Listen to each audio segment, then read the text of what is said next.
We have so many freedoms. But with that being said, I'd like for everybody to come to the stage and meet Jennifer Lee.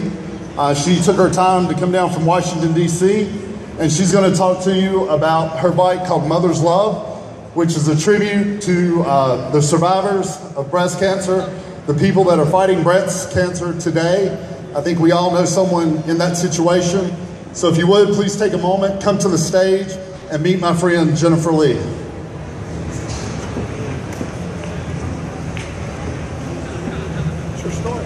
Hello, I am Jennifer Lee, and yes, we traveled from DC, but I couldn't have been happier to do it. I came with my husband and 2 of my 3 children, my beautiful daughters.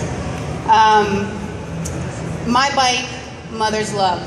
I often refer to it as my mechanical child because it means that much. I'm more than happy to have women, especially young girls, come up. I allow them to sit on the bike. It's not something that's completely untouchable, but it does hold a very, very special place in my heart.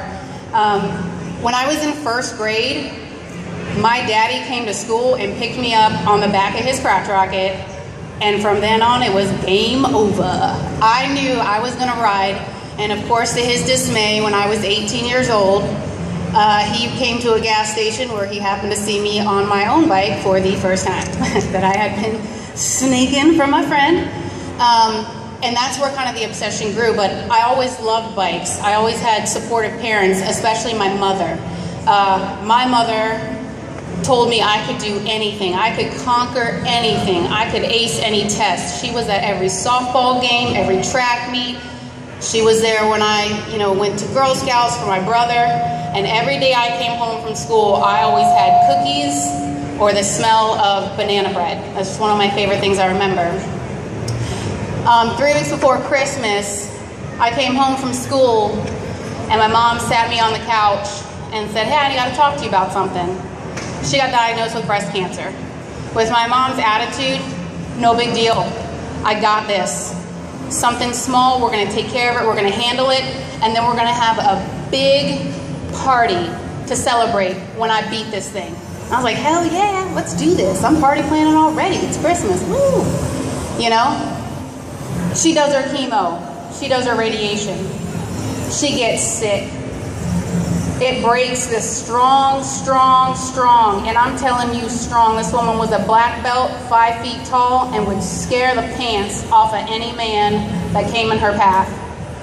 She was also a sheriff, and she would go to the ends of the earth for anybody she loved. And to see her break down, it tore me up. But she still came to every single event I had, every track meet, everything. I could still smell the banana bread when I came home. My 16th birthday, she planned a huge party. Sweet 16, everybody was there. She even had a naked baby picture on my cake. It was awesome. She went in that night for surgery on her gallbladder. They said she was cancer-free. She just needed to have it removed. The next time my mama came home, she passed less than 24 hours later. They didn't realize how aggressive it was, and they didn't keep on it like they needed to. So from date of diagnosis to death, my mommy only was here 8 months.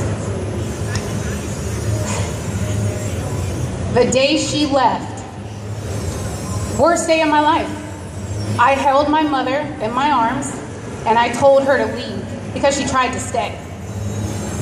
But from that moment on, I knew that, you know what, I'm gonna do something that my mom would be proud of. I'm still gonna have my mom with me when I finally ride, because I knew I was gonna ride and she had to be there. It took me years and years and years. It took me a husband and 3 children to stop on the path I was on and to recover. It took me meeting Steve from Garwood Custom Cycles and helping to realize my dream. So this is the product of the worst time of my life, something that I pray nobody has to go through. And it has been one of the most beautiful gifts I could ever receive. My mother's face is on the front to always watch where we're going. My mother's head is behind me to always watch my back. I have the date and the time that she lost her fight on the back of my bike. I have a saying in the front that says, more than all the words and all the books and all the stars and all the skies. That's what she used to tell me when I said, how much do you love me? And that's something I tell my children when they ask me the same. She used to tell me and my brother to, no matter what, never slow down. Unless it's a red and blue light bar, then you should probably slow down. So I have that on my bike. I have Rosie the Riveter because while she symbolizes strength and perseverance to so many others, that's my mom. Rosie reminds me of my mother because even when she was the sickest and just could barely get her head up, she got up, she did something, and it was usually for her family. I have FU cancer on the bottom because that's how I really feel. I have Fight Like a Girl because when I was younger, she told me you better not start it, but you better finish it, and you better finish it like a lady. I have a light kit that goes through it. That's actually pretty awesome. That's one of my favorite parts. Can't ride with it in DC, but down here I can. Now, there's another kick to this bike. I had years to plan this. I had 16 years old all the way up until 26. I had 10 years to plan this bike, and of course the design changed so many times, and wondering when was I going to be able to do this, how am I going to do this? Well, there's someone else that helped me get this bike, and I'd like to invite my husband up, Alex. Come here, Hattie, show him what you got.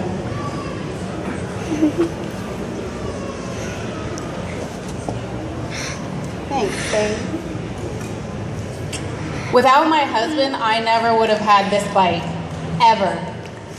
He contacted Steve, and I tried to be modest, and he said, Steve, I don't care what the cost is. This is for my mother-in-law that I never got to meet. It hurts him, and he knows she was an amazing woman. And Steve said, I hear you loud and clear. Alex is a vet. He has sacrificed for our country. He has sacrificed for his family. This man has sold 3 bikes, so we didn't have to go with not only what we needed, but things that we wanted. Our daughters are given whatever they need, are given whatever they want. Well, to an extent, okay, to an extent. He sold his bike recently so that we could buy a house and afford to fix up the things that we needed to fix up. I'm not sure if anyone's familiar with the DC area, but the housing market, yeah, it's incredible. But he wanted us to have this house, and we got it. We got a house. He sold his bikes. He sold his PlayStation. He has done everything. He didn't buy a new pair of pants for 2 years because he likes to see me in jeggings. So he recently had a birthday.